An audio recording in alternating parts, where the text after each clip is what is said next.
আসসালামু আলাইকুম রহমতুল্লাহ। সুপ্রিয় শিক্ষার্থীবৃন্দ, আশা করি তোমরা সবাই ভালো আছো। এই ভিডিওটা তৈরি করছি সপ্তম শ্রেণীর শিক্ষার্থীদের জন্য। 2024 সালের সপ্তম শ্রেণীর বার্ষিক পরীক্ষার নমুনা প্রশ্নপত্রের সমাধান নিয়ে আজকে আলোচনা করব। সপ্তম শ্রেণীর ইতিহাস ও সামাজিক বিজ্ঞান বার্ষিক পরীক্ষার নমুনা প্রশ্নপত্র 3 এর প্রথম পর্বে আজকে আমরা দেখব নৈর্ব্যক্তিক অংশের আলোচনা। সময় 3 ঘন্টা, পূর্ণমান 100। শিক্ষার্থীরা, আমরা এই নমুনা প্রশ্নপত্র 3 তৈরি করেছি তোমাদের ইতিহাস ও সামাজিক বিজ্ঞান বইয়ের সপ্তম অধ্যায় সামাজিক রাজনৈতিক কাঠামো ও রীতিনীতি এই অধ্যায়টি নিয়ে। তোমরা যারা এখনও অন্যান্য বিষয়ের ভিডিওগুলো দেখোনি তারা আমাদের চ্যানেলের প্লেলিস্ট অপশন থেকে ঘুরে আসতে পারো। সেখানে গেলে তোমরা সপ্তম শ্রেণীর প্রত্যেকটা বিষয়ের জন্যই আলাদা আলাদা করে প্লেলিস্ট পেয়ে যাচ্ছ। এছাড়াও সপ্তম শ্রেণীর বার্ষিক পরীক্ষা 2024 এই প্লেলিস্ট থেকে এনসিটিভি থেকে প্রণীত বার্ষিক পরীক্ষার নমুনা প্রশ্নপত্রের সমাধান এবং বার্ষিক পরীক্ষার সাজেশনগুলো তোমরা দেখে নিতে পারবে। ঠিক আছে? আজকে আলোচনা করব নৈর্ব্যক্তিক অংশ নিয়ে। বহু নির্বাচনী প্রশ্ন থাকবে 15টা, আর এক কথায় উত্তর তো থাকবে 10টা, এই মোট 25 নাম্বার। তো এক কথায় উত্তরগুলো ভালো করে পড়লে বহু নির্বাচনী প্রশ্নগুলো কিন্তু পড়া হয়ে যাবে। প্রশ্ন 1, ছিন্নপত্র কার লেখা? রবীন্দ্রনাথ ঠাকুর।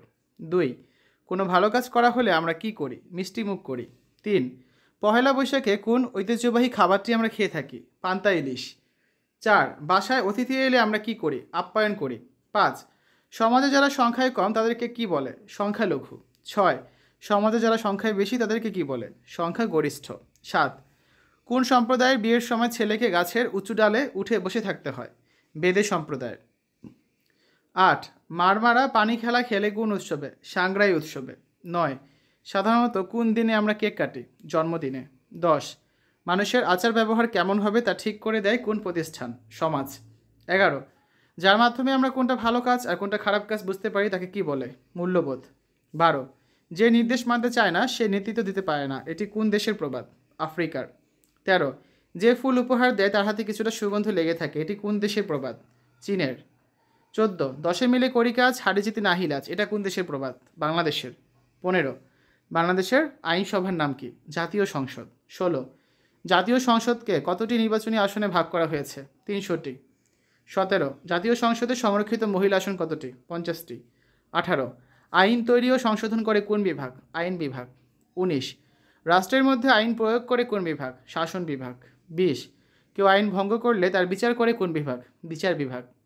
21, রাষ্ট্রের উপাদান কয়টি? 4টি।